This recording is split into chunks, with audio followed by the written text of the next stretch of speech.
Hi, this is Avar from Scrappy Mania, and today I'm going to create a card using some paper from Heidi Swapp. And this is some leftover scraps that I have from an album that I created. Now, this is the card that I want to make. So I want to make that card. It's going to have the balloons and the background. So I'm going to see how I can make this card. So I hope you like this video, and let me get to it. So now I'm just picking out the paper, and I decided on this orange pattern paper, and this is from Heidi Swapp collection. I bought this at Michael's some time ago, and I've done some layouts with it, some boy layouts, and I have a little bit of left of the paper, so that's why I wanted to use for this card. Now this card is not for my work. I actually am scrapping with my sister. She's FaceTiming me on the other side of the desk. I do have my Mac, so she's on the Mac while I'm recording on my iPad. But she needed to create a card for work, and she has a lot of coworkers. So we came up with the idea, and we saw this on Pinterest. We came up with the idea to create one card that has two cards with it inside of it.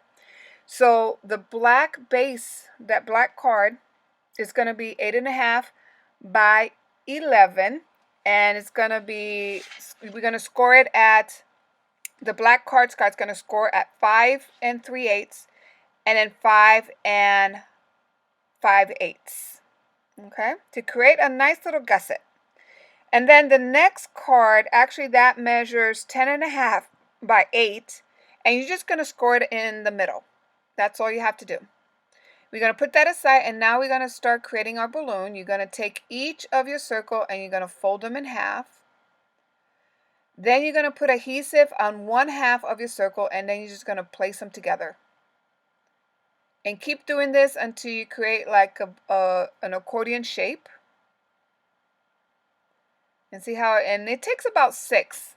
So I didn't know how many I needed, so that's why I cut a bunch of these circles out, but basically I only needed 6 to create my full balloon, as you can see there. Okay, and there I'm just telling my sister how many to use and how it will look. So now I'm going to take my card front, and I decided I wanted to put some clouds on it, and I have this template by Fairy Tale Creations.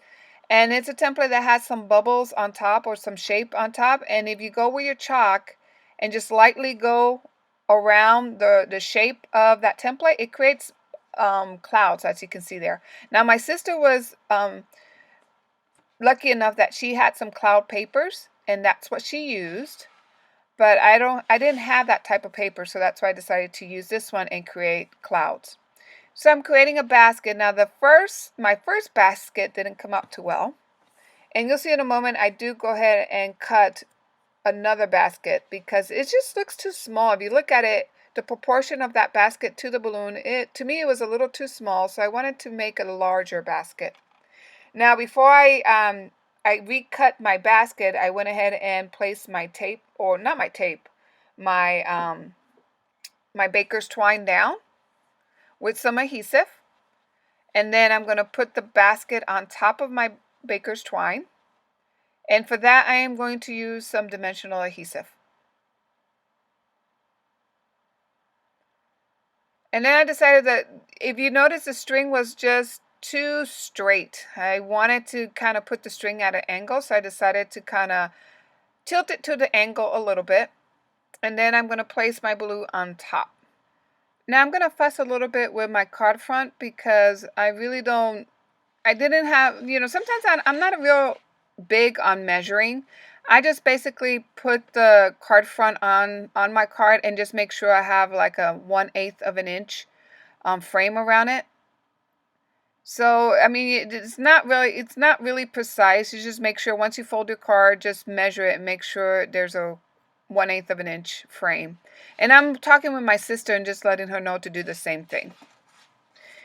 So there, we're done with that. Now we're ready to stamp our 2 cards that we're going to place inside of that main card. And I wanted to just put a very simple stamp. This is from Prima that I purchased at Tuesday Morning some time ago. And just putting a swirl on each opposite corner. And you don't need to stamp all the corners because two of the corners is gonna, or one of the side of that card is gonna be taped onto the main card. So you really don't need to stamp all the edges. So I'm using double adhesive because I didn't want to put a lot of liquid glue because it does tend to buckle the paper, and I really didn't want to kind of have something that it's all wrinkled, especially when this card is going to be distributed throughout the office. Now it's not going to be my office. I'm going to save this for whenever a coworker leaves, but I still wanted to make sure that it looked kind of decent. So here the basket needed something, so I decided to take two small clear buttons, put some Fabri-Tac, and then place it on top of the same paper, pattern paper that I used for the balloon. And I'm going to place that on the top of the basket, right close to where my baker's twine was. And then I'm using some more Fabri-Tac to kind of glue it down. So now that I'm done with the card, I wanted to put a sentiment. So I decided to put a banner to ground my sentiment. And then I have this little card that I found that says, "Hello, my name is." It's not really what I wanted, but in a moment I'll show you what I do to change that. So I went ahead and stamped another card, and I placed that already with foam dot. I stamped another card that says "Best Wishes." And I'm going to place that card on top of that "Hello, my name is" card. Or tag, or whatever you want to name it. Now that's part of the paper line from Heidi Swapp. So I'm just putting a little bit of distressing ink on the edges. And I'm going to place that down right in the center. And now I have changed that whole sentiment. So now this is a good card for the office when somebody is leaving. And there's plenty of room for everybody to write their sentiment. So I hope you like it. Thank you for watching. Bye now.